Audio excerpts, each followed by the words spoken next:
பார்க்க தானங்க போறீங்க. பாருங்க, ஆட்சி அமைக்கிறத பாருங்க. இது எல்லாமே நீங்க பார்க்க தானே போறீங்க. இந்த ஒன்றிணைக்கும் நடவடிக்கைகள்ல டிடிவி தினகரனுடைய அமமுக கட்சி இணையுமா? நீங்க எல்லாமே பார்க்க தானே போறீங்க.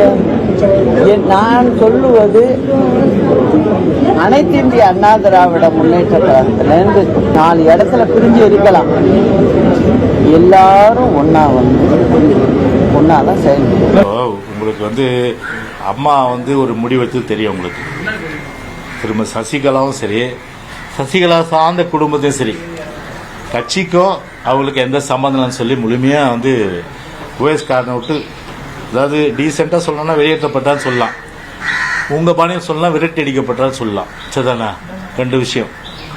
அப்படி வெளியேற்றப்பட்டவர்கள் அப்புறம் திரும்ப சசிகலா லெட்டர் கொடுத்தனால சேர்த்தாங்க.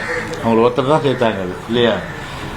அதன் பிறகு என்னாச்சு, 2021 தேர்தலுக்கு முன்பு திரும்ப சசிகலா என்ன சொன்னாங்க, நான் அரசியல் ஒதுங்கிடுறேன் அப்படின்னு சொன்னாங்களா இல்லையா?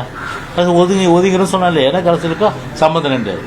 அதான் பொதுச்சார் சொன்னாரு. அவங்களுக்கு அரசியலுக்கு அதிமுக என்ன சம்பந்தம் இருக்கு? ஒரு சம்பந்தம் இல்லை. அவங்க அதிமுக உறுப்பினரும் கிடையாது, அதிமுக கிடையாது, சம்பந்தம் இல்லை. அவங்க நான் என்ட்ரி ஆயிட்டுன்றாங்க.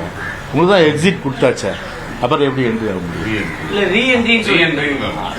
ஆக முடியாதது. தொண்டர்களால மக்கள் ஏற்றுக்காத ஒரு சூழ்நிலையில எப்படி பாத்தீங்கன்னா மக்கள் தொண்டர்கள் ஏத்துப்பாங்க? அதனால அவங்களுக்கும் கட்சிக்கு எந்த சம்பந்தமும் இல்லை.